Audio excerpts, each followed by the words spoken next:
इसलिए सदगुरु से दीक्षा भी लेना चाहिए। कितने लोग गुरु मंत्र लेने में बहुत डरते हैं और कहते हैं कि अभी गुरु मंत्र नहीं लेंगे, कुछ समय के बाद लेंगे। तो उनसे पूछो कब लोगे? कहते बुढ़ापा आने दो तब ले लेंगे। बुढ़ापा आ गया तो पूछो कि अब ले लो गुरु मंत्र, तो कहते हैं अभी तो कोई विचार नहीं किया हूं। फिर कहते हैं थोड़ा बच्चे बड़े हो जाएं तब गुरु मंत्र लेंगे। बच्चे बड़े हो गए तो फिर गुरु मंत्र के लिए जब किसी ने समझाया तो कहते हैं बच्चों की शादी हो जाने दो, तुम मेरे पीछे इतना क्यों पड़े हुए हो? तुम ले लो जाकर, हमसे क्यों कहते हो? अब ये माया के मोह में भोला हुआ जीव गुरु मंत्र लेने से भी कतराता है, क्योंकि इसने माया से ही मंत्र ले रखा है और इसने ऐसा मंत्र लिया है कि इसका मन स्वतंत्र है। कितने लोग मानते हैं गुरु दीक्षा ले लो तो बंधन हो जाएगा। काहे का बंधन है? कोई भैंस की तरह जंजीर में थोड़े बांध दिए जाओ। बंधन क्या है? तो बोलते बंधन यही है कि फिर कुछ ऐसा वैसा खा पी नहीं सकते। अब गुरु मंत्र नहीं लिया हूं, थोड़ा थोड़ा जुड़ा हूं, दांव मिलता है तो अंडा भी खा लेता हूं, चांस बढ़ गया तो पूरा मुर्गा खा लेता हूं, और जरूरत पड़ी तो थोड़ा सा ड्रिंक भी ले लेता हूं। अभी थोड़ा ऐसे ही जीने दो, मंत्र ले लूंगा उस दिन से सब बंद करना पड़ेगा। लेकिन मैं उनसे कहना चाहता हूं, जब किसी कारणवश तुम बीमार हो जाते हो, 3 महीने जेल में रहते हो, तब तुम दारू भी छोड़ते हो, वहां अंडा मुर्गा मछली सब छोड़ देते हो। जब तुम कोई गलती करते हो, जेल में 6 साल बंद हो जाते हो, वहां सब नशा व्यसन छोड़ देते हो। तो कम से कम अगर विवेक करो तो संसार में अपने घर में रह करके इन बुराइयों को छोड़ दो और गुरु मंत्र लेकर के अपने जीवन को धन्य बना दो। अभी शाम को गुरु मंत्र का कार्यक्रम चलता है हमारे यहाँ। हमारे एक संत जी ट्रेनिंग देते हैं, प्रशिक्षण देते हैं गुरु मंत्र में क्या क्या करना है। और उसके बाद मैं जाता हूं तो 10 मिनट में मंत्र सुना देता हूं और जो भी भक्ति में करना थोड़ा समझा देता हूं। 3 दिनों से लगातार शाम को दीक्षा कक्ष जो बनाया गया है वो फुल हो जाता है। और लोग ये भी कहते हैं टीवी में देखता था और वहीं से प्रभावित हुआ हूं और संकल्प लिया था कि गुरु बनाऊंगा तो तुमको बनाऊंगा, और इस जन्म में नहीं मिलोगे तो अगले जन्म में बनाऊंगा। इतनी श्रद्धा पैदा हो गई उनकी। राम कृष्ण से को बड़ा उनहु तो गुरु कीन, 3 लोक के वै धनी गुरु आगे आती। जरा विचार करना, जिनको तुम भगवान राम मानते हो, जिनको कृष्ण भगवान कहते हो, उन्होंने भी गुरु बनाया था। क्योंकि गुरु तो ऐसे है जैसे ताला की चाबी है और तुम ऐसे हो जैसे ताला हो। ताला की चाबी खो जाए तो ताला बेकार हो जाता है। इसलिए चाबी कृपया तुम्हारी खोई है, गुरु ढूंढ लो ताकि चाबी बन जाए गुरु, तो तुम्हारी सुख शांति का ताला भी खुल जाएगा। गुरु तो ऐसे होता है जैसे सीढ़ी होती है, और जिनको छत पे जाना है वे सीढ़ी ढूंढते हैं, जिनको आकाश छूना है वे ऊंची उड़ान भरते हैं, और जिनको जमीन पर ही पड़े रहना है वे सीढ़ी से कोई मतलब ही नहीं रखते हैं। गुरु तो सीढ़ी है, उसके माध्यम से तुम ऊंचाई पर जा सकते हो, सुख शांति और मोक्ष की छत पर जा सकते हो, मंजिल पे जा सकते हो। इसलिए कृपया गुरु जरूर बनाना चाहिए, पर इतना सावधानी रखना चाहिए कि गुरु एक बहुत बड़ा चुनाव है जीवन का। सोच समझ कर चुनाव कीजिए, और पूरी जिंदगी आपकी चुनाव से भरी हुई है। आपकी जिंदगी में चुनाव ही चुनाव है। तुम नौजवान होते हो तो पत्नी का चुनाव करना पड़ता है, और तुम्हें पति का चुनाव करना पड़ता है, और इस चुनाव में चूक गए तो पूरी जिंदगी खटर पटर में ही बीतती है। इसलिए शादी भी थोड़ा जुंग में मत करो, जल्दबाजी में मत करो। ये भी मत सोचो अब जैसी मिल जाए वैसी कर लो, नहीं तो पता नहीं ये भी ना मिले। कुछ लोग तो ऐसा सोच के कर लेते हैं। लेकिन ये चंडिका अवतार लाकर घर में बिठाओगे तो तुम्हारी खोपड़ी गंजी करेगी वो। और ये भस्मासुर के साथ विवाह करोगी अगर, ये भस्मासुर तुमको जलाकर राख कर देगा।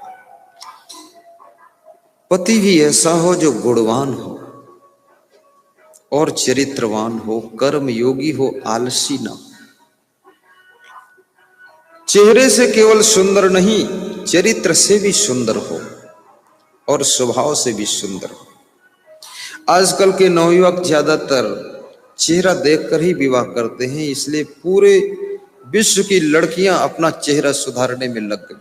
वे समझ गई बस इतना ठीक रखो, बाकी तो कोई बात नहीं। तो मुंह भर सुधारती हैं, पीठ में भले भैंस का गोबर लगा रहे तो मुंह सुधार सुधार के बैठती है। वो जानती हैं कि ये शिकार मुंह के जाल में ही फंसने वाला है। और लोग भी मुंह के चक्कर, मुंह से कोई काम होता नहीं। एक सज्जन कह रहे थे, वकील थे, कह रहे थे मैंने शादी किया, मैं तो बड़ा चक्कर में फंस गया। हमने कहा क्या हुआ? बोले वो जो पत्नी मिली वो तो बुद्धिहीन है, कुछ काम ही करना नहीं जानती। तो हमने क्या क्या देखकर शादी किया? बोले उसका चेहरा देखकर शादी किया था, चेहरा सुंदर था। तो हमने कहा वो तो अब भी सुंदर है। बोले हाँ वो तो सुंदर है। तो हमने कहा तो सुबह शाम चेहरा चाट लिया करो और क्या करो। कितने ऐसे भी मेहरकुल्ला हैं, एक दूसरे को मुंह भी चाटते हैं। अब ये हीरो हीरोइन तो एक दूसरे का ओंठे चाटते हैं। बहुत मूर्ख लोग हैं। ये कोई चाटने वाली चीज है? उसमें पसीना है, मेल है, कहां तुम जीभ चला रहे हो फालतू बुद्धू आदमी।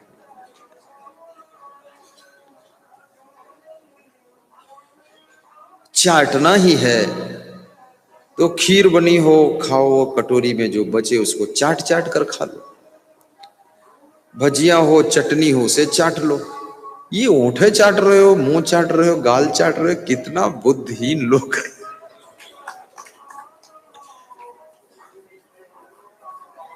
इससे कोई प्रेम नहीं होता है, ये मूर्खता का काम। प्रेम व्रेम कुछ नहीं इससे होता।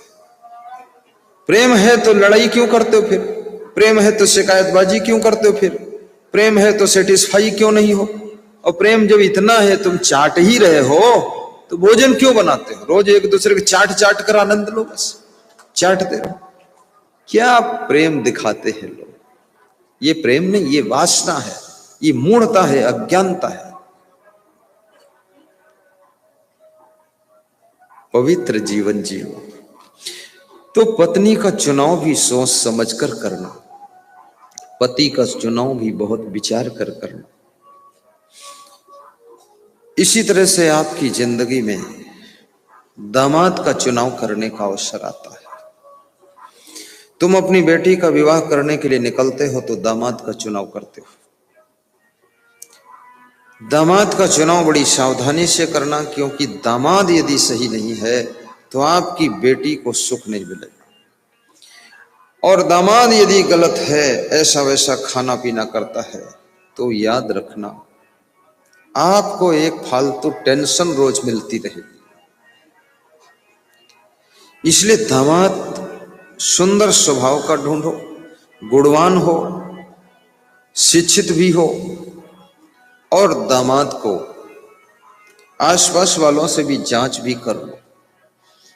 केवल धन देखकर शादी मत करो, क्योंकि धन से केवल सामान मिल सकता है, बाकी धन से सुख नहीं मिल सकता। कंगाल के यहां भी शादी मत करो, क्योंकि कंगाल के यहां तो शुरू से ही रोटी का ही लफड़ा फंस जाएगा। धनवान भी हो, लेकिन साथ साथ गुणवान भी दामाद होना चाहिए, और सुंदर स्वभाव का हो, जो सास ससुर से प्रेम से बोले भी और आपकी बेटी को प्रेम से रखे भी। और तुम कभी कभी अपने जीवन में अपनी बहू का चुनाव करते हो, ये सोचते हो बेटे का विवाह कहां से करो। अभी तो बेटा बेटी स्वयं भी चुनाव कुछ लोग करने लग गए हैं, लेकिन अभी भी माता पिता का सम्मान है, अक्सर वही चुनाव करते। तो जो तुम अपनी बहू का चुनाव करते हो, उसके बारे में भी थोड़ा जानकारी करो, अन्यथा उसके ससुराल आते ही तुम डिस्टर्ब हो जाओ। जितना सुख है थोड़ा बहुत वो भी नष्ट हो जाएगा। बड़ी विचित्र दशा है। मैनपुरी में एक सज्जन पति पत्नी दर्शन के लिए आए तो बोले कि हमारे घर में जो थोड़ा सुख था वो भी नष्ट हो गया, और बोले अब तो हम कुछ बोलते भी नहीं हैं। एक ही बार बोले थे बहू को, तो मिट्टी के तेल डाल के आग लगा लिया, तो हम जेल भी हो आए उसके चक्कर में। अब नहीं बोलते हैं कुछ। हमने कहा कृष्ण की जन्मभूमि का दर्शन करा दिया आपकी बहू ने, इतना कुछ कम है क्या? कृष्ण भगवान का जन्म जेल में हुआ था, बहू आई मिट्टी का तेल डालकर छिड़क कर आग लगा ली, तो सास ससुर कृष्ण की जन्मभूमि का दर्शन करने जेल चले गए। इस क्रोध को भी शांत करो, इतनी गुस्सा, सहनशीलता रखो। सर्दी तुम सह सकते हो, गर्मी सह सकते हो, बरसात के कीचड़ मच्छर को सह लेते हो, लेकिन याद रखना किसी की बात को यदि नहीं सह पाते हो तो तुम कभी ना सफल हो सकते हो और ना सुखी हो सकते हो। इसलिए बात को सहना बहुत बड़ी तपस्या है।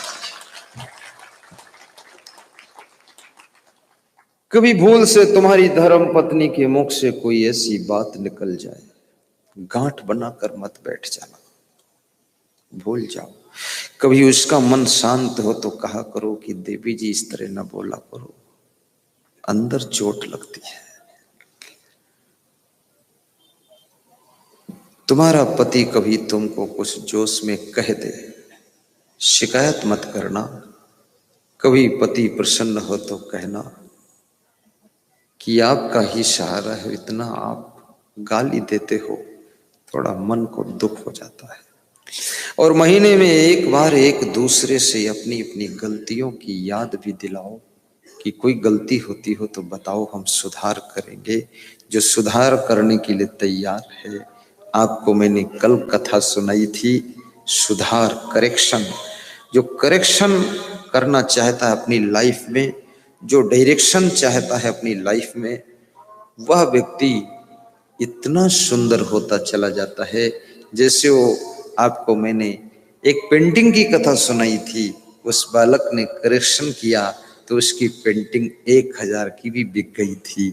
इस तरह से आप अपने जीवन को करेक्शन करो, मन को करेक्शन करो, आदतों को करेक्शन करो, अच्छी अच्छी चीजों को सिलेक्शन करो और बाकी चीजों को रिजेक्ट करो। उनको सेलेक्ट करो जो तुम्हें महान बना सकती हैं चीजें, और उनको रिजेक्ट करो जो तुमको व्यर्थ में जिंदगी की तरफ ढकेल सकती हैं।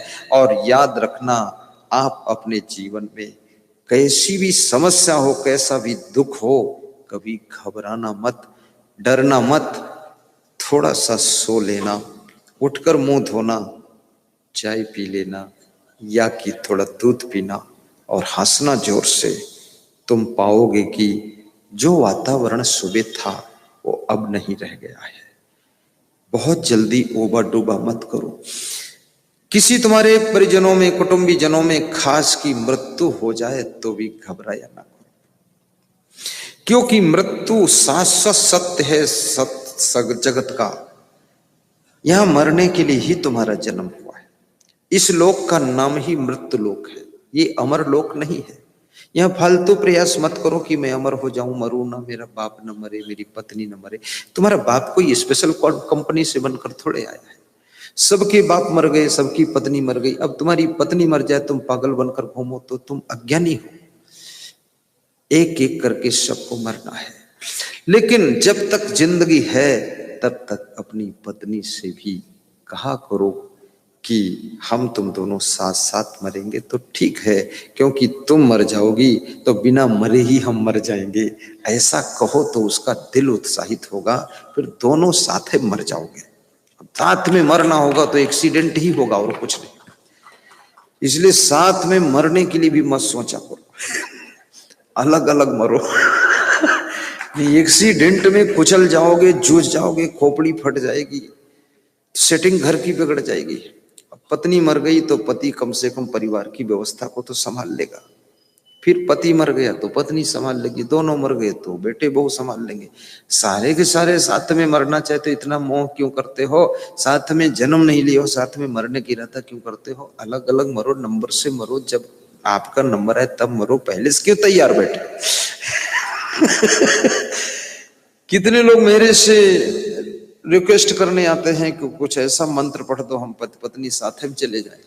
तब ने कहा जब जब संसार में आना था तो कोई मंत्र नहीं पढ़वाए हो, अलग अलग आए हो, अब जाए के लिए मंत्र पढ़वाओ तो कह रहे हैं फिर इनके बिना हम जी नहीं सकते। प्रेम होना चाहिए, जरूर होना चाहिए, लेकिन थोड़ा संसार के सत्य को भी समझना चाहिए। यहां पर पांडव भी अलग अलग मरते हैं। द्रौपदी पीछे मरती है, कोई पहले मरता है, युधिष्ठिर बाद को मरते हैं। अलग अलग टाइम पर मृत्यु होती है, और मृत्यु से कभी डरो भी मत, क्योंकि मृत्यु तुम्हारी नहीं होती है, केवल तुम्हारे शरीर की होती है। तुम नहीं मरते हो, तुम्हारा शरीर मरता है, और शरीर इसलिए मरता है क्योंकि शरीर जन्म लेता है, और जो जन्म लेता है वही मरता है, और जो मरता है वही जन्म लेता है। जो जन्म नहीं ले सकता वो मर भी नहीं सकता, और जो मरता नहीं हो जन्म लेता भी नहीं। ऐसा होता भी नहीं, कभी हुआ भी नहीं, होगा भी नहीं, हो सकता भी नहीं।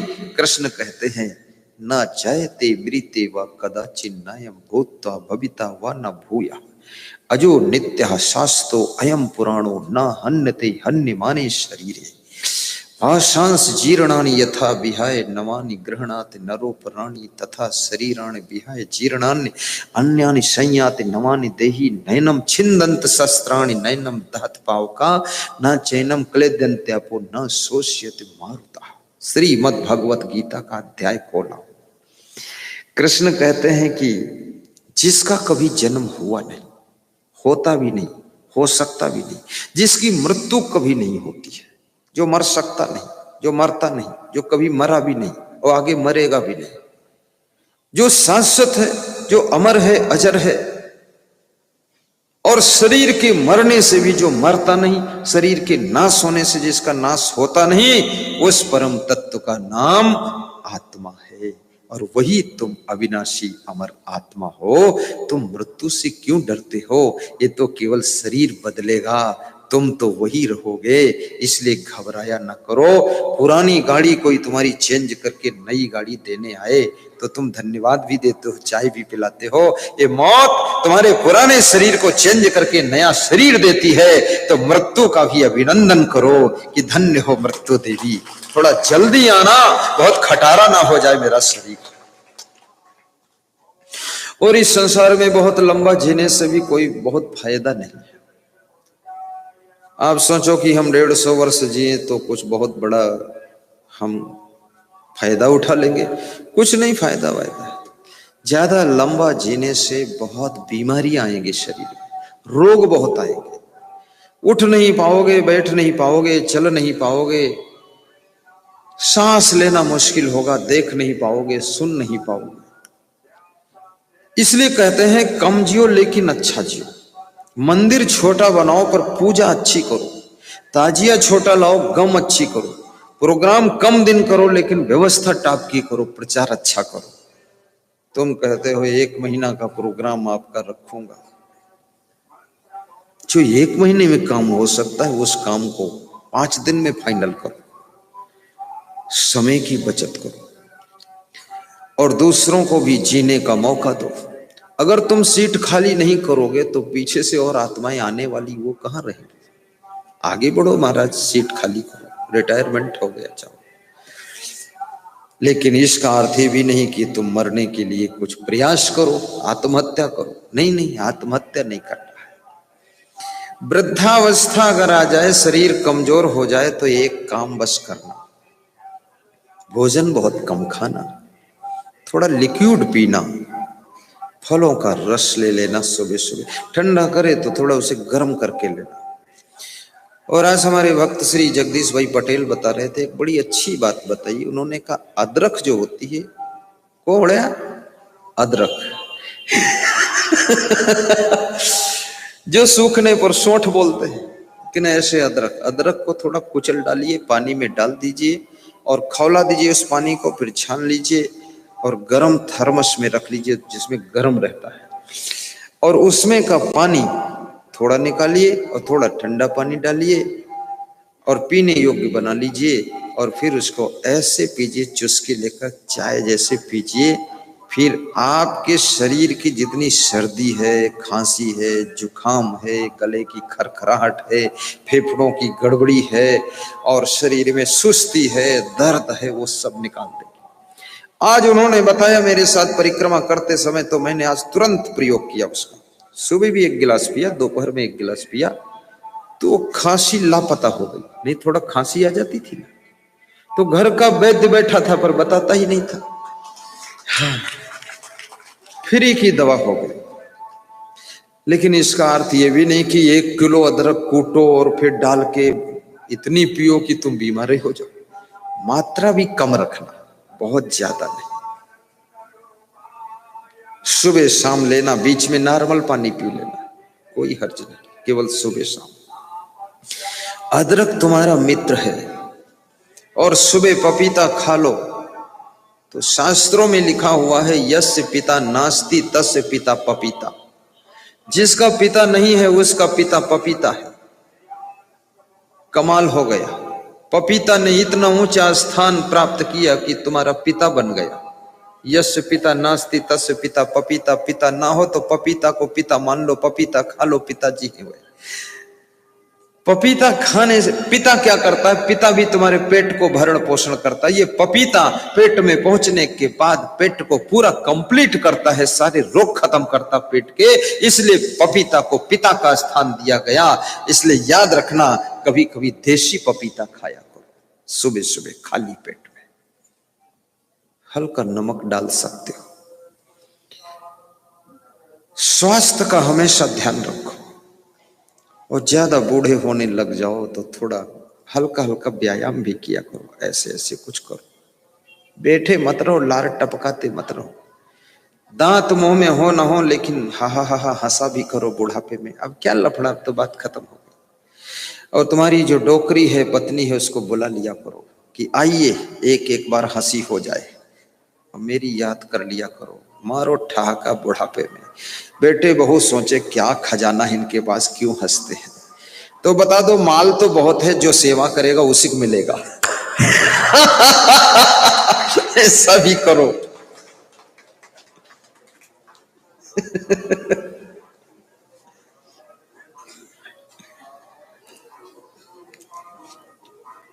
हमारा धर्म हो सेवा, हमारा कर्म हो सेवा। हमारा धर्म हो सेवा, हमारा कर्म हो सेवा। सदा सत्संगियों में मिल, सदा सत्संगियों में मिल, हमें सेवक बना जाना, हमें सेवक बना जाना।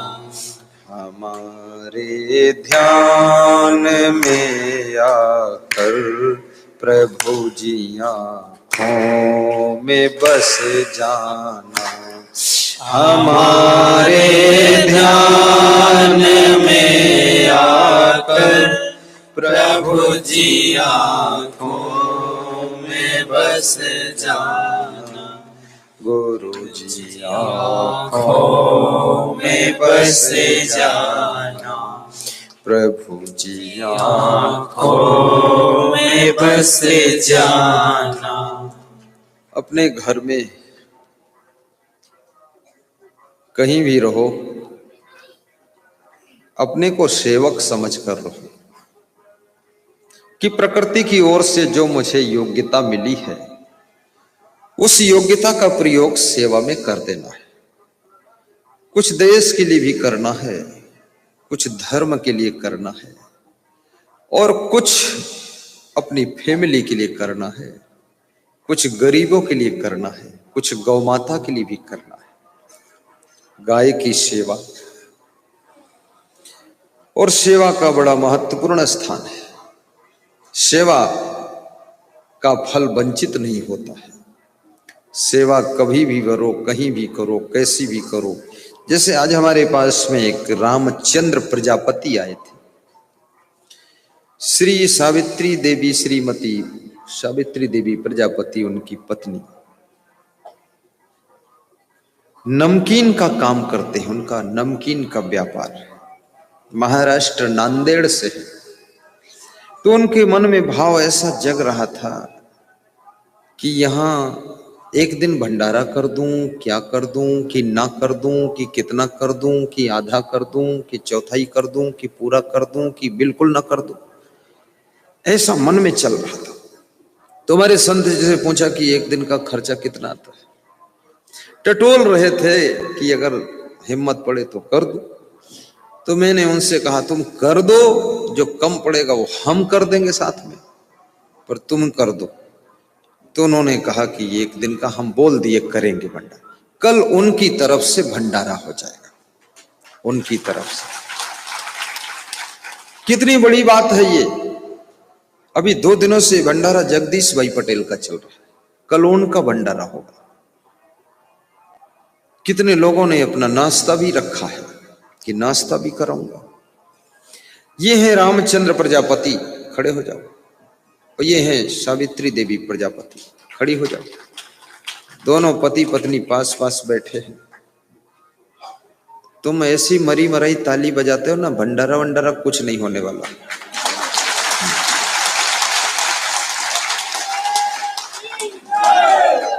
तुम चतुर खिलाड़ी नहीं हो, बड़े भोला भंडारी हो तुम। अरे तुम्हें क्या फर्क पड़ता है, भंडारा वो करेंगे, पैसा उनका लगेगा, मेहनत उनकी लगेगी। ताली बजाओ और माल छको जोर से।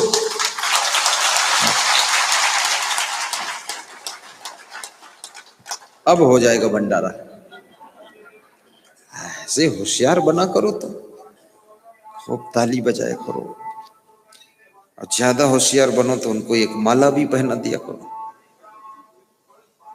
फिर ये तो मैं तो सोचता हूं उनको यहीं बुला लो, माला भी इधर है, वो उधर है, उधर से इधर आ जाए, माला इधर से उधर हो जाएगी। बुलाओ, इधर आओ, आओ, हाँ आ जाओ। अब जो माल निकालेगा तो उसको तो माला मिलेगा ही। और ये उचित भी है, ठीक है कि नहीं। उसका माल अपन लोग छकेंगे तो माला पहना देंगे अपन लोग। आ जाओ। और माला भी ऐसे आदमी से पहनवाऊं जो इंडिया का हो ही नहीं, अमेरिका कैलिफोर्निया वाले जगदीश पटेल, तुम माला पहनाओ। हाँ और क्या, उन्होंने भी माल निकाला, ये भी माल निकाले, माल माल वाले माला डाले। जगदीश पटेल के द्वारा हमारे रामचंद्र प्रजापति जी को माला पहनाई जाएगी। एक दिन का भंडारा, अच्छा करने वालों का सम्मान होना ही चाहिए।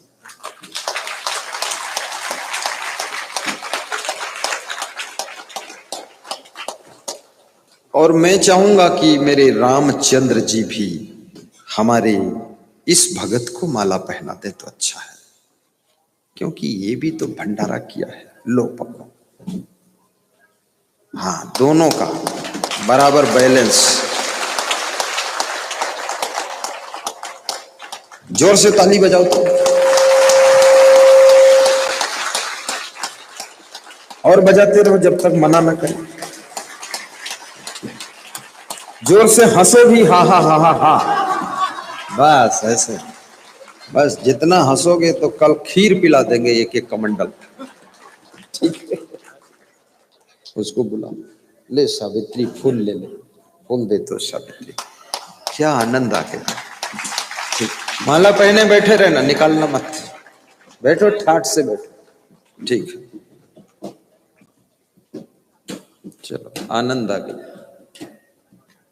तुम डरना मत कोई लोग। देखो, तुम कहीं जाओ, तुम्हारा भाग्य वहां आगे से पहुंच जाता है।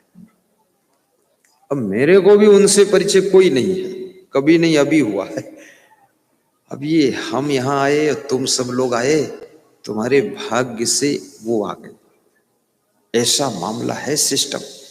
इसलिए कभी घबराया मत करो जिंदगी में। जिंदगी में कभी गुरु का नाम लो, कभी भूखे नहीं सोओगे, और गुरु का नाम लो तो बिना रजाई के भी नहीं सोओगे, मच्छरदानी भी मिल जाएगी, सब व्यवस्था बन जाएगी। साहिब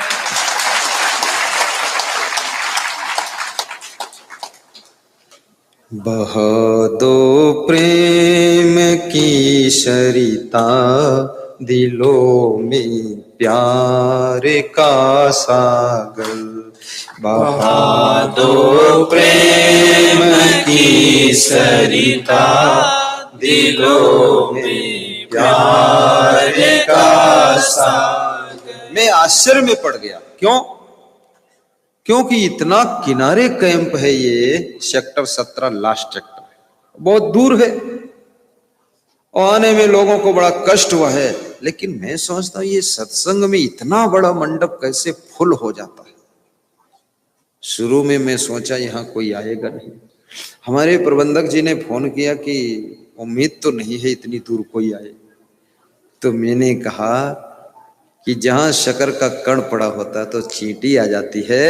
ये हमारे प्रेमी लोग चींटी से कमजोर नहीं, ये भी मेरे पास आ जाए। जब ये अमेरिका से आ सकते हैं, लखीमपुर से आ सकते हैं, बिहार झारखंड से आ सकते हैं, हिमाचल, तो यहाँ कितना 10-5 किलोमीटर है, तो गुरु के नाम पर ही समझो 10 किलोमीटर की परिक्रमा हो रही है। बस तुम 14 कोसी पंचकोसी छोड़ो, ये 10 किलोमीटर वाली भी शुरू करो। ये परिक्रमा है, गोवर्धन परिक्रमा। सत्संग सुनना है। बह दो प्रेम की सरिता, दिलों में प्यार का सागर। बहा दो प्रेम की सरिता, दिलों में प्यार का सागर। हमें आपस में मिलजुल कर प्रभु जी रहना सिखा जाना। हमें आपस में मिलजुल कर बहुत बड़ी बात है, प्रभु जी रहना है, छोटी बात रहना नहीं। सिखा जाना। गृहस्थ आश्रम में हो यदि तुम, पति पत्नी सासू बहू देवरानी जेठानी, सबके साथ मिलजुल कर रह लेना। कैसे मिलजुल कर रहना? अगर साधु बन गए हो तो अपने गुरु भाइयों से मिलजुल कर रह लेना, साधु साधु से मिलजुल कर रह लेना। जैसे मधुमक्खियां आपस में मिलजुल करके रह लेती है, एक छत्ते पर 10,000 मधुमक्खी सो लेती है, बैठ लेती है, आपस में कभी लड़ती नहीं है, और दूसरा कोई छेड़े तो उसे छोड़ती भी नहीं है। ऐसे तुम भी मिलजुल कर रहना, मधुमक्खी बन जाना। और मक्खी और मधुमक्खी में अंतर क्या है? मक्खी के पास विवेक नहीं है, अच्छी जगह पर भी बैठ जाती है, गंदी जगह पर भी बैठ जाती है, खीर पर भी बैठ जाएगी, विष्ठा पर भी बैठ जाएगी, फूल पर भी बैठ जाएगी, कीचड़ में बैठ जाएगी। लेकिन मधुमक्खी वो विष्ठा पर कभी नहीं बैठती है, वो खुशबूदार पराग रस से भरे हुए फूल पर जाकर बैठती है और उसका रस अपने मुंह में भर कर लाती है और छत्ते में इकट्ठी करती है, जिसको मधु कहते, जिसको शहद कहते, जिसको हनी कहते हैं। और वो शहद बहुत सारी दवाओं में प्रयोग होता है। कितना ही व्यक्ति पवित्र हो, लेकिन मधुमक्खी का जूठा सब खा लेते हैं, और वो शहद भगवान के पंचामृत प्रसाद में भी पड़ता है। और याद रखना, मधुमक्खी का जूठा सब क्यों खाते हैं? क्योंकि आपस में प्रेम से मिलजुल कर रहती है और बिना कहे सुने भी मेहनत करके फूलों का रस मुंह में भर कर लाती है। और टैंकर में थोड़े लाती है, मुंह में भर कर लाती है, तो मुंह में जूठा तो हो ही गया। एक बूंद लेकर आती है, रखती है, उसका लार वार भी थोड़ा बहुत तो लग ही जाता होगा। लेकिन उसको सब लोग चाट चाट कर साधु भी खा लेता है। तो कभी आपकी गुरुदेव का चरणामृत या गुरु रुचिष्ट भोजनम प्राप्त हो जाए तो थोड़ा चम्मच चम्मच खाना, लेकिन वो ऐसे जल्दी मिलेगा भी नहीं, पर मिले तो प्रेम से खा लेना। क्योंकि गुरु संत, महान संत जो होता है वो भी गलत जगह नहीं बैठता है, वो मधुमक्खी बनता है, मक्खी नहीं बनता है। जो गलत जगह बैठने लग जाए तो समझो ये मक्खी है, और जो गलत जगह कभी ना बैठे, अच्छी जगह पर ही बैठे, तो समझ लेना ये मधुमक्खी है, मधुमक्खी। मधुमक्खियों के पास में आपस में प्रेम बहुत होता है। मैंने उनको कभी आपस में लड़ते नहीं देखा, और उस प्रेम और संगठन के कारण उनसे हाथी भी डरता है। मधुमक्खियां जब हाथी पर आक्रमण करती है तो हाथी भी चिल्लाता है और भागता है और गिर जाता है। और मधुमक्खियां हमेशा आत्मघाती हमला करती है कि मरो और मारो, ऐसी वाली बात रहती है, डरती नहीं है। मधुमक्खियों में बहुत गुण है, कितने प्रकार के फूलों का रस इकट्ठा करती हैं, हमारे लिए मधुरस बनाती हैं। तो भाइयों बहनों, हम आप उस मधुरस को खा करके कम से कम इस संसार के नर नारियों के लिए थोड़ा प्रेम रस प्रदान करें तो समझ लो ये मानव जीवन सार्थक है। प्रेम रस बरसाओ।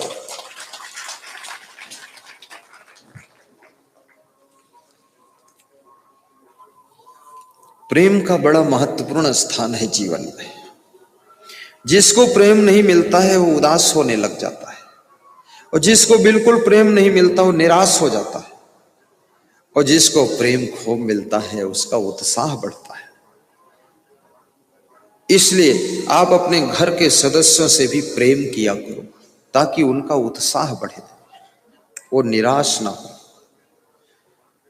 उनको उत्साहित कीजिए। बच्चों से भी प्रेम करना, अपने बूढ़े माँ बाप से भी प्रेम करना। एक 70 साल 75 साल का बुजुर्ग आदमी सड़क किनारे खड़ा था, और मैंने वहां पर गाड़ी रोकी तो उसने मुझको कहा, प्रणाम स्वामी जी प्रणाम। तो मैंने प्रणाम उसका स्वीकार किया, उसके बाद में आगे बढ़ गया। एक बहुत बड़े इंजीनियर के यहाँ मुझे जाना था, उसके यहाँ पदरौनी थी और साथ में कुछ आश्रम के मॉडल के बारे में चर्चा करनी थी। तो जब मैं अंदर पहुंचा, इंजीनियर मिला, तो उससे मैंने पूछा, ये रोड के किनारे आपके गेट के पहले ही एक बूढ़ा आदमी खड़ा था, ये कौन है? बड़ा जर्जर है, बूढ़ा है। तो बोले वो कोई और नहीं है, वो मेरे पूज्य पिताजी है। तो मैंने कहा वहां क्यों खड़े रहते हैं? बोले वहां इसलिए खड़े रहते हैं कि कोई ग्राहक आए तो उसको रिसीव करके ले आते हैं। तो मैंने कहा ये तो काम नौकर भी कर सकता है। बोले नौकर तो आधे ग्राहक जो है वो भगा ही देगा, कठोर बोलेगा। तो मेरे पिताजी बड़े उत्साहित रहते हैं, सुबह से ही स्नान करके और नए कपड़ा पहनकर वहां खड़े हो जाते हैं, दिन भर खड़े रहते हैं। तो मैंने कहा उम्र कितनी? बोले 75 साल होगी। तो हमने कहा इतना इनके अंदर शक्ति कहाँ से आती? बोले सुबह शाम पिताजी के पैर छूता हूँ और यही कहता हूं कि तुम्हारा ही सहारा है पिताजी, मेरे पास इतनी बुद्धि नहीं ये संभालूं। तो मेरा पिता कहता है तुम चिंता मत करना, जब तक मैं जिंदा हूं तब तक तुम्हारा कुछ भी नहीं कोई कर सकता है। ऐसा वो बूढ़ा बाप दौड़ दौड़ कर काम कर रहा है। जिसका तुम उत्साह बढ़ा दोगे वो बुढ़ापे में भी दौड़ना शुरू कर सकता है। उत्साह बढ़ाइए और बूढ़ों से भी काम लीजिए, अपने सास ससुर से भी काम लिया करो, इनको आराम कम कराओ, अन्यथा ये बीमार हो जाएंगे। और सास ससुर से काम लेना हो तो इनके पैर छूकर मस्तक में लगाओ और कहा करो कि सासू जी बुद्धि नहीं ज्यादा है, सब घर बिगड़ जाएगा, थोड़ा ध्यान देना। तो सासू कहती जब तक मैं जिंदा हूं तब तक तेरे क्या फिक्र करने की जरूरत है। तो तुम्हारी सासू दौड़ दौड़ कर चाय बनाएगी तो कहा करो सासू जी इतनी अच्छी चाय तो मेरी माँ भी नहीं बना पाती, क्या धन्य है। बस इतना जहां कहोगी रोज चाय बनाएगी और चाय चुपचाप पियो, मुस्कुराओ कि जय बजरंगबली बनाती रहो। आइए सब सासुओं से थोड़ा काम लो। लेकिन जो सासू यहां सुन ली है वो तो होशियार हो जाएंगी, अब नहीं मानेगी। काम करना चाहिए, कुछ काम करो, कुछ काम करो। अपने बूढ़े माँ बाप से, दादा दादी से भी काम लीजिए। मैं आपको जो समझा रहा हूं ये बिल्कुल सच है। हमारे आश्रम के हमारे गुरुदेव जी जो हैं आज भी काम करते हैं 98 साल की उम्र में। आश्रम के संचालक वो भी 90 साल की उम्र करीब है, वो भी काम करते हैं। कोठारी हैं वो करीब 85 साल के होंगे, वो भी काम करते हैं। और कैसे करते हैं, मैं जब जाता हूं उनके पैर छू लेता हूं और कहता हूं गुरुदेव मैं बहुत दूर जा रहा हूं सत्संग करने, आश्रम का ध्यान रखना। तो बोलते हैं तुम फिक्र मत करो, तुम जाओ आराम से, हम सब संभाले हैं। और खूब जुटे रहते हैं। मोबाइल में प्रणाम कर लेता हूं, वहां काम चालू है और इधर प्रवचन चालू है, हम निश्चिंत। और वे काम करते हैं तो बीमार नहीं होते, स्वस्थ रहते हैं। अपने बेटों से भी काम लिया करो, उनको फ्री मत छोड़ा करो। ज्यादा खेलने कूदने के लिए टाइम देने की जरूरत नहीं है। घर में उसी टाइम में उनसे कड़ा काम लीजिए, उसी में व्यायाम हो जाएगा। इधर उधर कूदने जाने की जरूरत नहीं। चारा मशीन खिंचवाइए उनसे, थोड़ा फेफड़े फूल जाए, पसीना आ जाए, दिमाग की नसों में खून दौड़ने लग जाए, बेटे ठीक रहेंगे। चारा मशीन खिंचवाइए। अगर गाय भैंस है तो गोबर उनसे उठवाइए, गोबर गणेश बना कर ले जाए। बच्चों से जब काम लोगे बच्चा बहुत विवेक करेगा। एक बालक अपने पिताजी के साथ में कभी कभी खेत जाता था, सत्य घटना, एड्रेस बात को बताऊंगा। तो खेत में पिताजी उसको घंटे 2 घंटे के लिए ले जाते थे। ये दक्षिण भारत की घटना है, आंध्र प्रदेश की। और फिर घर आ जाता था, अपना आराम से रहता था। लेकिन अब धीरे धीरे उसका मन ऐसा हो गया कि पढ़ाई करने में ज्यादा मन रोकना पड़ता है, इससे अच्छा तो घर में ठीक है। तो उसने कहा मैं स्कूल नहीं जाऊंगा, स्कूल नहीं जाऊंगा, मैं तो बस घर ही में रहूंगा। तो उसका बाप बड़ा खिलाड़ी था। बाप को खिलाड़ी होना चाहिए। ज्यादातर बाप लोग बुद्धू बहुत है, मोही बहुत है, मोह ममतम डूबा है। बुद्धू मत बनो, बुद्धिमान बाप बनो। तो बाप ने कहा बेटा बिल्कुल स्कूल मत जाओ, ये झंझट में कहां पड़े हो तुम, स्कूल जाते घर में रहो शांति से और अपना खाओ पियो मौज करो और खेत में चलो, थोड़ा हमें सहयोग करो। तो उसको बाप खेत में ले गया तो उसको सुबह से ले जाता था खिला करके और शाम तक खेत में रगड़ता था, वही काम में, धूप में, कीचड़ में, मिट्टी में खूब रगड़ा। तो वो बोला मैं काला काला हो गया धूप में और बहुत थक गया और कीचड़, और मेरी जिंदगी ऐसी मुझे लगी, इससे अच्छा तो पढ़ाई में ही था। तो बोला 2 महीने बाद मैंने पिताजी से कहा पिताजी मैं तो पढ़ने जाऊंगा, मैं तो इसमें नहीं रहूंगा। तो उन्होंने कहा नहीं नहीं अभी 1 साल तो इसी में रहो, इसका आनंद पूरा ले लो, उसके बाद मन ललचाएगा नहीं, इधर ठीक रहेगा। बोले 1 साल मेरे बाप ने रगड़ा है मुझको खेत में, ऐसा भैंस का गोबर भी ढोवाते थे, सब करते थे। बोले 1 साल बाद फिर स्कूल में नाम लिखाया और मैं पढ़ना शुरू किया तो पीछे मुड़ के नहीं देखा। और इतना ढंग से पढ़ा, इतना ढंग से पढ़ा, 12वीं करके इंजीनियरिंग किया और इंजीनियरिंग में फर्स्ट आया, 12वीं में फर्स्ट आया, फिर IAS परीक्षा में बैठा, उसमें भी टॉप कर गया। और वही बालक आज उत्तर प्रदेश का चुनाव आयोग का अधिकारी बनकर बैठा है। पूरे उत्तर प्रदेश के जितने 80-82 DM हैं, कलेक्टर हैं, उनके ऊपर भी उसका हक है। और उस बालक का नाम यदि तुम कहो तो बता दूं और ना कहो तो ना बताऊं, कहो तो छिपा दूं, कहो तो सुना दूं। सुनाऊं? सुना देता हूं, थोड़ा सीधे बैठो, लंबे हो जाओ। नाम सुनने के लिए सीधे बैठना पड़ेगा। अभी छोटी सी उम्र है उसकी और वो बालक का नाम है श्री यल वेंकटेश्वर लू, आंध्र प्रदेश का निवासी है। और उनके साथ में करीब करीब 16 सालों से हमारा संबंध है। उज्जैन कुंभ में गए थे, वहां 7-8 दिन रहे थे। अभी छत्तीसगढ़ आश्रम पर 10 दिन रहे थे हमारे साथ। हमारे नेपाल बॉर्डर आश्रम पर भी साल में 2-3 राउंड मारते हैं, रात भी रुकते हैं। और यहाँ भी वो आने वाले हैं। जब आएंगे तो इंग्लिश और तेलुगु और हिंदी और संस्कृत 4 भाषाओं में आपको वो प्रवचन भी सुनाएंगे। 700 श्लोक की पूरी गीता भी उनको याद है। जो पढ़ना नहीं चाहता तो गीता पूरी याद है। उपनिषद बहुत सारी याद है। रामायण की चौपाई भी 200-300 याद है। और कबीर के दोहे तो उनको लगभग सभी याद है। और इतना बड़े पद पर है अभी यहाँ, बहुत बड़े पद पर है, पावर पर है।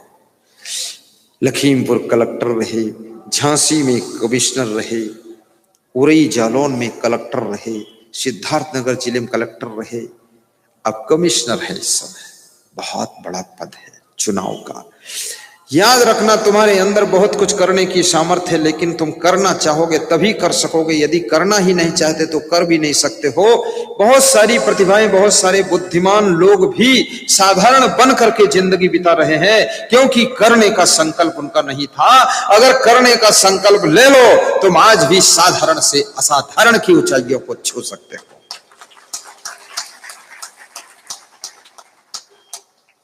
ये मैं जो प्रवचन दे रहा हूं ना, मैं भी इसमें साधु मार्ग में आकर के 10 साल सब इधर ही उधर ही होता रहा सब। मैंने सोचा प्रवचन की क्या जरूरत है, और भक्तों से मिलने की क्या जरूरत है। अरे रहो, क्योंकि प्रवचन ना करो तो वही भंडारा फिर भी मिलेगा, और करो तो भी वही मिलेगा, तो अपन फालतू प्रवचन क्यों करें। तो इसमें हमारे 7-8 साल खराब हो गए। ध्यान लगाते थे बस। फिर मेरे गुरुदेव ने कहा, तुम ये क्या खामखा ध्यान लगाते हो। अरे उनकी आंखें खोल दो जिनकी आंखें पर माया की पट्टी चढ़ी है।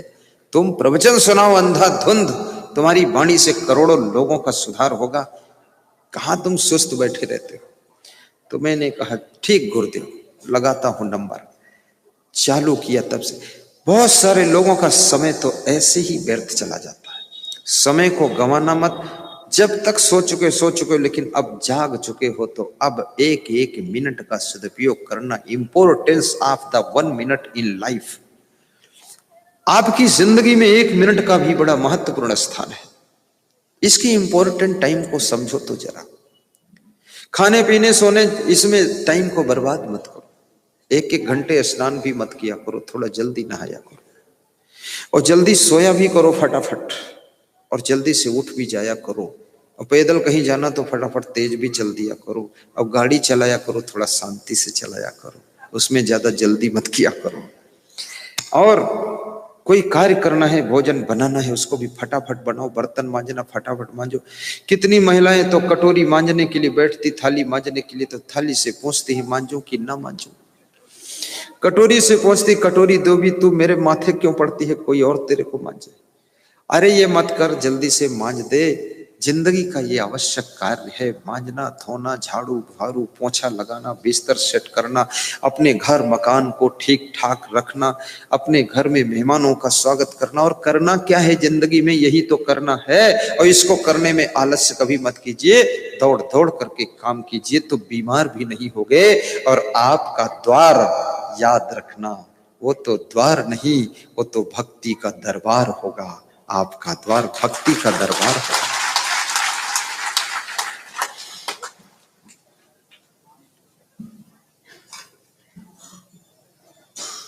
अपनी क्षमता को भी पहचानो, और वाणी को भी सजाने संवारने का कोशिश करो कि आपकी वाणी बिगड़ने न पाए। बोलने का तरीका भी सीखो। ऐसी बात बोलो कि हर बात बनती ही चली जाए। ऐसे शब्द बोलो जो लोगों को टेस्ट आने लग जाए। और जरूरत ना हो तो चुप भी रहा करो। जरूरत है थोड़ा बोला करो। जहां ज्यादा जरूरत पड़े तो वहां थोड़ा ज्यादा भी बोल दिया करो। कहीं माइक में बोलने का अवसर मिले तो यदि बोलने की कला है तो मन से बोलिए आप। क्योंकि जब तक तुम अपनी कलाओं का प्रयोग नहीं करोगे, गुणों का प्रयोग नहीं करोगे, जब तक तुम अपने हुनर का प्रयोग नहीं करोगे, तब तक इस दुनिया की तरफ से तुमको कोई कीमत मिलने वाली भी नहीं है। और जब तुम अपनी कलाओं का प्रयोग करते हो तो तुम्हारी कीमत तुमको फट से मिल जाती है।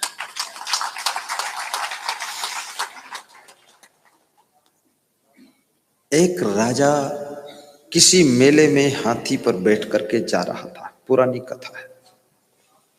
तो उस राजा का प्रेम चिड़ियों से बहुत था। तो राजा ने अपने मंत्री से कहा कि ये चिड़ियां बिक रही हैं, इसमें तोता पंछी बिक रहा है, तो तोता खरीद के लाओ। तो मंत्री तोता खरीदने गया तो मंत्री वापस लौट आया, तोता खरीद कर नहीं लाया। तो राजा ने पूछा कि तोता लाए नहीं, क्या बात? बोले तोता महंगा बहुत है। बोले कितने का है? ये 2 तोता रखे इसके यहाँ, एक काले पिंजड़े में, एक सफेद पिंजड़े में है। बोले जो काले पिंजड़े में है वो तोता तो केवल 5 रुपए का है। बोले और वो सफेद पिंजड़े वाला? बोले वो तोता केवल 5,000 का है। बोले अरे ये तो एक जैसे दिख रहे हैं, एक कलर के हैं, खाली पिंजड़े में अंतर है, इतना फर्क क्यों पैसे में हो गया? तो एक ले लो ना, अपना 5 रुपए वाला ले लो, 5,000 वाला क्यों लोगे? लफड़े में मत फंसो। तो बोले वो तोता बेचने वाला कहता है कि जोड़ा ही बेचूंगा, एकड़ा तो बेचूंगा नहीं। जो 5 रुपए वाला लेगा तो उसको 5,000 वाला लेना पड़ेगा, जो 5,000 वाला लेगा उसको 5 रुपए वाला भी लेना पड़ेगा, दोनों बिकेंगे साथ में और जोड़ा ही जाएगा। तो राजा ने कहा अपने खजाने में क्या कमी है, ले लो, दोनों ले लो, जगह की भी कमी नहीं है, दोनों रहेंगे। दोनों तोता खरीद लिए गए और राजा हाथी पर बैठकर खुश होकर घर आया और रानी को बुलाया, कहा कि आज 2 तोता लाया, देख लो। रानी भी खुश हो गई। रानी तो वही है जो खुश हो जाए वो रानी है, पति से खुश हो जाए वो रानी है, और जो खुश ना हो वो हैरानी है, और जो नाराज हो जाए वो तो परेशानी है, और जो पति से प्रेम न करे वो न जाने कहां दीवानी है।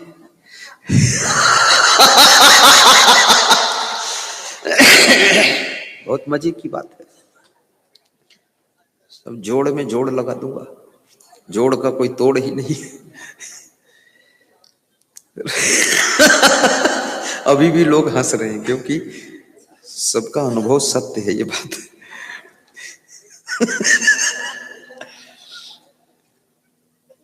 आज मेरे पास में फोन आया था अमेरिका से, एक जवाहर भगत है और उसके यहाँ कोई रोहिणी बहन है। तो उसने फोन किया कि गुरुदेव तुम हंसाते बहुत हो और हंसते भी हो। तो हमने कहा फ्री में हंसाना और हंसना चल रहा है। बोले ज्यादातर लोग तो प्रवचन कथा में सो जाते हैं, पर तुम्हारे वाले में देखते हो कोई सोते नहीं, वो सब हंसते रहते। तो हमने कहा यही तो निरालापन है। अगर हम सबके जैसा ही सुनाते तो असंग क्यों होते, फिर तो संग हो जाते। असंग का मतलब है कि कोई संग में मेल खाएगा नहीं, हंसते रहो। बहुत सारे लोग कहते हैं तुम्हारे गुरुजी हंसते बहुत हैं, तो मैं पूछता हूं तो तुम्हारे गुरु हंसते क्यों नहीं, ये पता लगाओ जाकर पहले। तुम हमारे लफड़े में क्यों फंसे हुई हो? तुम्हारे गुरु कौन मना किए ना हंसो, खूब हंसो जाके, लेकिन हंसेगा कैसे आदमी? जो कहीं भी फंसेगा वो कभी नहीं हंसेगा, और जो कहीं फंसता नहीं वो हमेशा हंसता। फंसा हुआ व्यक्ति कहां हंसेगा? इसलिए हंसना है तो फंसना नहीं है, और फंसना है तो हंसना नहीं है। हंस ही नहीं पाओगे अगर फंस जाओगे। अब फंसने के लिए नशा है, व्यसन है, बुराइयां हैं, अवगुण है, ना मालूम कितना बकवास है, कहीं भी फंस गए तो हंस नहीं पाओगे। इसलिए मैं कहता हूं कहीं फंसो मत, तो जिंदगी भर हंसो खो। हंसने के लिए कोई खजाना की जरूरत नहीं है, हंसने के लिए कोई दौलत की जरूरत नहीं, हंसने के लिए कोई औरत की जरूरत नहीं, हंसने के लिए कोई शोहरत की जरूरत नहीं। हंसने के लिए बस ना फंसने की जरूरत है। जो कहीं फंसेगा नहीं वो हमेशा हंसेगा सही। हाँ, कोई भी गलतियों में फंसोगे हंसी आपकी चली जाएगी, सब गड़बड़ हो जाएगी। किसी के गाड़ी के टायर की हवा निकाल दो, देखो हंस नहीं पाओगे। ज्यादा बड़ी गलती नहीं, हवा निकाल कर देखो, पर यहां मत निकालना भाई। तुम ये ट्रायल भी घर में करना चाहिए, पर मत निकालना वहां भी, ऐसे ही समझ लो। किसी का मोबाइल तुम चुरा कर जेब में रख लो, तुरंत टेंशन हो जाएगी। कहीं मोबाइल वाला जान गया, पकड़ गए तो क्या होगा? और किसी का मोबाइल मिल जाए और तुम अनाउंस करवा दो कि किसी का मोबाइल गिरा है, कृपया ले सकते हो, तो तुम्हें बड़ी मुस्कान आएगी, हंसी आएगी कि कोई लफड़ा में हूं ही नहीं तो क्यों दुखी रहूं, क्यों टेंशन में पड़ूं। जब जब मनुष्य लफड़ा बनाता है, बवाल बनाता है, चोरी करता है, झूठ बोलता है, बस उसकी हंसी खुशी खो जाएगी। या तुम ज्यादा बीमार रहोगे तो भी हंसी खुशी खो जाएगी। इसलिए बीमार मत हुआ करो, बीमार होने की जरूरत नहीं, बहुत बीमार मत। आप अपने आप का आइडिया लगाइए कि कौन चीज खाया हूं जो स्वास्थ्य खराब हो रहा, उसको बंद करो तुरंत। अपने स्वास्थ्य के खुद डॉक्टर भी बनो, देखो कौन चीज तुमको नुकसान कर रही। और भगवान कृष्ण के जीवन में समस्याएं तो बहुत थी, लेकिन कृष्ण खुद सही थे, खुद राइट थे, इसलिए कृष्ण हंसते रहते थे। समस्याएं तो सबके जीवन में रहती ही हैं, लेकिन खुद सही मार्ग पर रहो तो कृष्ण जैसे हंसते रहो। और जब तुमको हंसी आए तो समझ लेना कुछ कृष्ण का प्रभाव आ गया है, जब मुस्कुराहट आए तो समझना राम का प्रभाव आ गया है, जब प्रसन्नता रहे तो सोचना कबीर का प्रभाव आ गया है, जब ध्यान लगने लग जाए तो बुद्ध और स्वामी महावीर का प्रभाव आ गया है, और जब अहंकार आने लग जाए, तुमको अकड़ दिखाने लग जाओ अपनी पत्नी को, तो समझ लेना कुछ रावण का भी प्रभाव आ गया। रावण मंदोदरी से अकड़ जाता था कि चुप, मैं रावण हूं, मत बोलना, तो मंदोदरी हंसती थी कि मैं कब कह रही हूं कि तुम राम हो, तुम तो रावण हो ही, इसीलिए तो समझा रहे। बड़ा अहंकारी था। अहंकार की पहचान होती है कि अहंकार किसी की अच्छी बात को भी सुनना नहीं चाहता। न विभीषण की बात सुना, न कुंभकर्ण की सुना, न मेघनाद की सुना, न तो मंदोदरी की सुना, न तो अंगद की सुना, न हनुमान जी की सुना, किसी की सुना ही नहीं। और जिसका विनाश निकट आ जाता है वो किसी की सही बात को भी सुनता नहीं है, मानता नहीं है, जिद करता है, हठ करता है, वो थोड़े दिनों में विनाश गति को प्राप्त हो जाता है। इसलिए ऐसे हठी जिद्दी मत बनना। सारे लोग तुमको समझा रहे हैं, तुम्हारी समझ में नहीं आ रहा है। एक आदमी ने किसी को मुकदमे में फंसा दिया, गलत मुकदमा लगा दिया, तो उसने बहुत समझौता किया, चक्करबाजी किया कि भाई मान जाओ, गांव की पंचायत बिठाई, बड़े बड़े लोगों को बुलाया, खुद भी हाथ जोड़ा, नहीं माना। तो उसने अपने छोटे भाई से कहा कि अब आखिरी काम कर दो, बस ठीक रहेगा। छोटे भाई से कहा तू टांग फैला दे, उसने टांग फैलाया और उसमें उसने बंदूक की गोली मार दिया भाई की टांग में। भाई ने कहा ये क्या हुआ? बोले इसी से सब हो जाएगा। और केस लगा दिया, इसने भाई की टांग में गोली मारी है। तुरंत वो लटक गए, समझौता करने आ गए, बोले अब तुम समझौता कर लो। तो उसने कहा अब तो मैं करूंगा ही नहीं। ये 10-10 लोग समझा रहे, तुम नहीं मान रहे, आखिर क्या बात है? झूठा फंसा रहे हो। किसी को झूठे खेस में उलझाना बहुत बड़ी पाप का काम है, महापाप है। किसी की शांति को नष्ट करना, किसी का घर परिवार व्यवस्थित चल रहा है उसको उलझन पैदा करना, डिस्टर्ब करना, उसके साथ बेईमानी करना, तिकड़म लगा देना, उसकी जमीन पे कब्जा कर लेना, ये सारे काम पाप के हैं, महापाप के हैं। ये काम जो करता है वो जिंदगी में खुश नहीं रह सकता है। याद रखना, अपने प्रारब्ध और पुरुषार्थ पर भरोसा करो, मिट्टी छुओगे सोना बन जाएगी, और बेईमानी मन में आएगी तो सोना भी तुम्हारा मिट्टी हो जाएगा। कितने लोग सगे भाइयों को भी सताते रहते हैं, खाम खा की उलझन मचाते रहते हैं। कितनी देवरानी जेठानी को तंग करती रहती है, कहती है हम तुमको मारेंगे, तो जेठानी कहती हम बूढ़ी हैं, क्यों मारोगी, हम ऐसे ही मर जाएंगे। बोले ऐसे मरने में थोड़ा टाइम लगेगा, हम जल्दी निपटा देंगे। ये क्या कर रही हो देवरानी जेठानी मिलकर के? जियो और जीने दो, बसो और बसने दो, खाओ और खाने दो, सो और सोने दो, आनंद